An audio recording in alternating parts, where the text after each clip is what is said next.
بسم اللہ الرحمن الرحیم نحمدہ ونصلی ونسلم علی رسولہ الکریم اما بعد فاعوذ باللہ من الشیطان الرجیم بسم اللہ الرحمن الرحیم۔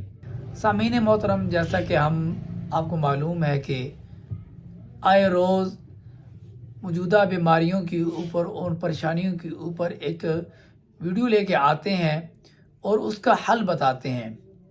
میرے بھائی، اگر آپ کو بھی کوئی پریشانی ہے اور مسائل میں جکڑے ہوئے ہیں تو آپ بھی ہمارے ساتھ چلیں اور انشاءاللہ آپ کو ضرور فائدہ ہوگا، اور شیئر بھی کرتے جائیں۔ سامعین محترم، آج جو میرا موضوع ہے وہ یہ ہے کہ جو موجودہ دور کی پریشانیاں ہیں، مشکلات ہیں، جن کو ہم لے کر آگے پیچھے گھومتے ہیں، جہاں بیٹھتے ہیں وہاں پر بات کر رہے ہوتے ہیں، یہ پریشانی ہے اور یہ حاجت بنی ہوئی ہے، یہ مشکل درپیش ہے کہ جو کہ بچے کو باہر بھیجنا تھا وہ نہیں جا سک رہا، اس کا کیس لٹک رہا ہے، یا میرے بچے نے اتنا پڑھ لیا ہے کہیں جاب نہیں لگ رہی، یا کسی بیماری کو لیتے ہیں کہ یہ بیماری گھر سے نہیں نکل رہی، اور اسی طرح کاروباری حوالے سے بات کرتے ہیں کہ ہم نے بے شمار پیسہ لگا لیا اپنے اس کاروبار پر، لیکن کاروبار اس طرح کا چل نہیں رہا۔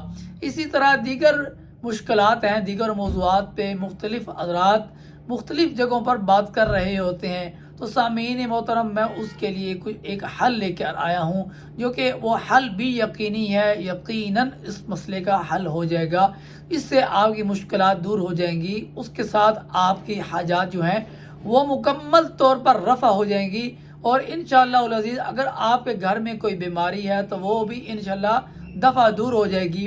ہاں، اگر آپ کو یعنی کہ جادو جنات کی وجہ سے تنگ ہو رہے ہیں، آپ کو جادو تنگ کر رہا ہے یا جنات نے گھر میں ڈیلا ڈال رکھا ہے، تو اس سے بھی آپ کو یعنی کہ بہت ہی جلد آزادی مل سکتی ہے۔ اس کے لیے سامعین محترم یہ ہے کہ آپ نے سب سے پہلے یہ ہے کہ باوضو ہو کر رہنا ہے۔ باوضو ہو کر رہنے کے ساتھ ساتھ جو میں عمل بتاؤں گا، جو طریقہ کار بتاؤں گا، اس طریقے کے مطابق وہ آپ عمل کریں تو انشاءاللہ العزیز آپ صحت مند ہو سکتے ہیں، اور اپنے مسائل سے، اپنے حاجات سے، اپنی مشکلات سے آپ چھٹکارا پا سکتے ہیں۔ سامعین محترم، میں اب آپ کو بتاتے چلتا ہوں کہ وہ عمل کیا ہے۔ رب العالمین نے قرآن میں کہا ہے وَلِلَّهِ الْأَسْمَاءُ الْحُسْنَى فَادْعُوهُ بِهَا۔ ہم قرآن مجید کے آگے شروع کے اوراق میں دیکھتے ہیں رب العالمین کے 99 نام آتے ہیں، اور اسی طرح حضور نبی کریم صلی اللہ علیہ وسلم کے بھی نام آتے ہیں۔ یاد رکھنا، بعض حضرات نے یہ 99 نام دیے ہیں، اور اس کے اوپر بعض حضرات کی تحقیق ہے، جس میں ہمارے مشائخ کی بھی تحقیق ہے۔ بے شمار بے تحاشا نام ہے اللہ پاک کے۔ اللہ پاک کا جو ذاتی نام ہے وہ تو ایک ہے اللہ، اور اس کے بعد صفاتی نام بے شمار ہیں۔ تو اللہ پاک نے قرآن میں کہا وَلِلَّهِ الْأَسْمَاءُ الْحُسْنَى فَادْعُوهُ بِهَا، اللہ ہی کے لیے ہیں پیارے پیارے نام، بس اسی کے ساتھ اس کو پکارو۔ جب ہم اپنی مدد کے لیے اللہ رب العزت کو پکاریں گے، اپنی حاجات اس کے سامنے رکھیں گے، تو آپ کو معلوم ہونا چاہیے کہ ہماری مشکلات ضرور بضرور حل ہو جائیں گی، پوری ہو جائیں گی، مشکلات دور ہو جائیں گی۔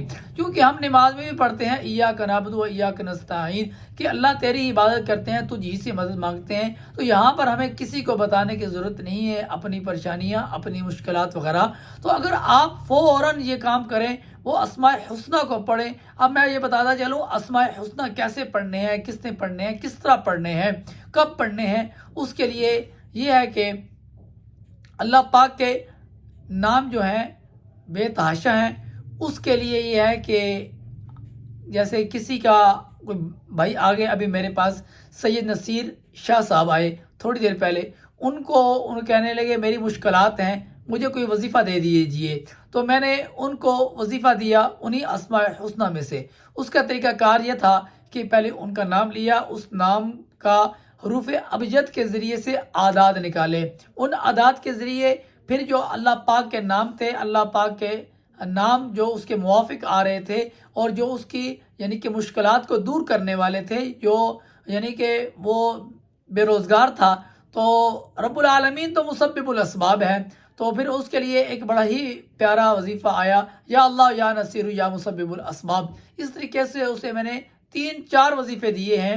تو اسی طرح ایک اور میرے پاس چند دن پہلے ایک بھائی آئے، ان بھائیوں نے بھی اپنی بات بتائی کہ میں بڑے دور سے آیا ہوا ہوں، کشمیر سے آیا ہوں یہاں پر ایک روزگار کی تلاش میں، اور دوسرے مقدمات کے اوپر پھنسا ہوا ہوں، آئے دن کی تاریخیں ہیں جو مجھے بھگتنی پڑ رہی ہیں، جو کہ جھوٹے مقدمات ہیں، تو اس کا حل کیا ہوگا؟ تو میں نے انہیں بھی یہی بتایا کہ وَلِلَّهِ الْأَسْمَاءُ الْحُسْنَىٰ فَادْعُوهُ بِهَا، اور فوراً سمجھ گئے اس آیت کو، انہوں نے کہنے لگے کہ اب مجھے بتائیں کہ اس کا حل کیا ہے، میں کیسے پڑھوں؟ تو میں نے فوراً ان کا نام لیا، ان کے نام کے ساتھ ایک وظیفہ نکالا، جو وظیفہ بتانے لگا ہوں آپ کو بھی، وہ ایسے تھا کہ یا اللہ یا وکیل و یا خیر الرازقین۔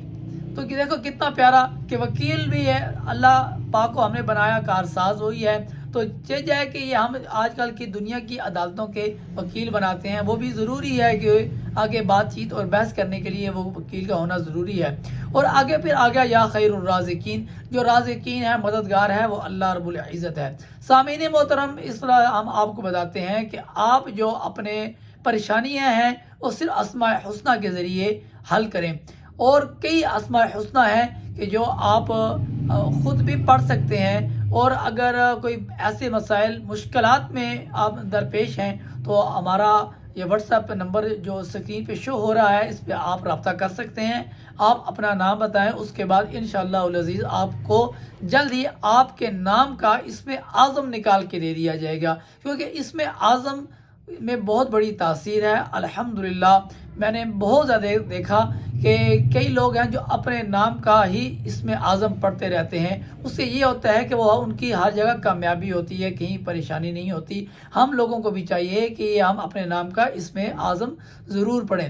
سامعین محترم، اسی طرح جیسے دل کی بیماری ہے، دل کی بیماری کے لیے میں نے ایک وظیفہ میرے استاذوں نے وہ تجویز کیا کہ یا اللہ یا رحمان یا رحیم، دل مارا کن مستقیم بحق ایاک نعبد و ایاک نستعین، لا حول ولا قوت الا باللہ العلی العظیم۔